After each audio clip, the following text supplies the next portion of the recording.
এই পিচ্ছি এগুলো কি বলতাছস? কি ওর বেটা তুই পিচ্ছি মানুষ তুই আমাকে চিনিস? এই বসের কাছে নিয়ে চল ওকে। এই চল তোর সাথে চল সরি বসে গেছিল রে এই বাংলা বসের সাথে এই ফেলে এলাম এই নেন বস আর নিয়ে আইছি ওকে ধরে নিয়ে আসছো কেন? ও আমাকে পিচ্ছি বলেছে আপনি এইখানে বিচার করবেন ওর। তোকে আমি লাথি মেরে ফেলে দিব। এই বেটা দাঁড়া দাঁড়া তোরা যে নেতার সামনে এরকম মারামারি করতেছস এনে নেতা আছে না নেতা বিচার করবো তোরা কি সমাজে একটা ওয়েট আছে নাম্বার নেতা কি ভোট পাবো এরকম করলে তোরা এটা নেতা বিচার করবো তোরা এরকম করতেছ নেতার সামনে কোনো কথা বলবে চুপ থাক নেতা দেখেন তো কি হয়েছে বিষয়টা আচ্ছা কি নিয়ে এমন করতেছো বলো তো শুনি। ভাই ওরাকে নিয়ে আইছি আমি, ওরে পিচ্ছি ডাকছি, এই ডাকার কারণে আমাকে দলবল নিয়ে এখানে ধরে নিয়ে আসছি। ওই বড় ভাই আছে, চলো বড় ভাইয়ের কাছে চলো, এই কথা কই আমাকে সবাই মিলে ধরে নিয়ে আসে। আচ্ছা যাক, যাই হয়েছে, ও আমার ছোট ভাই, আপনি আমার এলাকার ভাই ব্রাদার, তো এটা নিয়ে মন খারাপ করার কিছু নাই। আর ওদের বিষয়টা আমি দেখতেছি। আর আপনি হয়তো জানেন যে আমি ইলেকশনে দাঁড়িয়েছি, আমার মুরকা মার্কা প্রার্থী। তো যাক, যাই হয়েছে, এটা নিয়ে মন ঘষাঘষি করার কিছু নাই। এরা সবাই আমার ভাই ব্রাদার, আপনি আমার ভাই ব্রাদার। তো তোমরা ওকে সরি বলো। যাক, সরি বলছে। হ্যাঁ, তো আপনি এটা নিয়ে মন খারাপ করার কিছু নাই। আর আপনার ভাড়া তো ওনারা দেয় না? না না, ভাড়া দেন।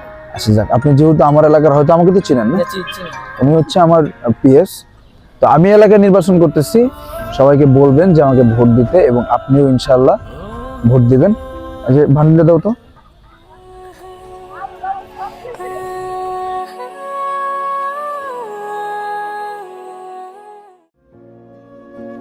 এখানে 50,000 টাকা আছে, এলাকার সবাইকে নিয়ে চা খাবেন। হ্যাঁ, ইনশাআল্লাহ দেখা হবে। আচ্ছা আচ্ছা ভাই, আসি আসলে নেতা শুনেন, এই পিচ্ছি তুই যদি এলাকার ভিতরে এরকম পুলাইবানের লগে রিক্সাওয়ালার লগে ওই পাবলিকের লগে এরকম করস তাহলে কি নেতারে ভোট দিব কেউ? ভবিষ্যতে এরকম করবি না। আচ্ছা যাক, বুঝাবি, বুঝাই তারপরে এইটা করবি। শোনো, এলাকায় এখন বর্তমানে কোনো কিছু করা যাবে না। আর তোমার যে মাথা গরম, একটু ঠান্ডা করতে হবে। তোমার বুঝতে হবে আমি তোমার বড় ভাই, এটার পাওয়ার দেওয়ালে চলবে না। কারণ সামনে আমাদের ইলেকশন।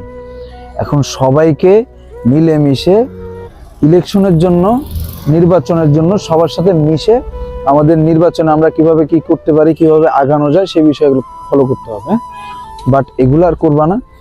করবা, নির্বাচন শেষ হোক, আমরা নির্বাচনে জয়লাভ করি, করার তো প্রয়োজন নেই। এরকম সিনক্রেট মানুষের সাথে করবা না। এরকম করলে আমাদের কখনোই মানুষ ভোট দিবে না, এবং নেক্সট টাইম আমরা কখনোই এই এলাকায় দাঁড়াতে পারবো। ঠিক আছে? আর তোমরা ভালোভাবে চলো, এটা আমি চাই। আর তোমরাও চাও যেহেতু আমার বদনাম না হয়। ঠিক আছে? তোমরা ভালো থাকো। হ্যাঁ, নেতা যে কথাটা বলছে এই কথাটা সবাই মেনে নেবে। চা কখনো হবে না। রেজিস্টার দেন, রেজিস্টার দেন।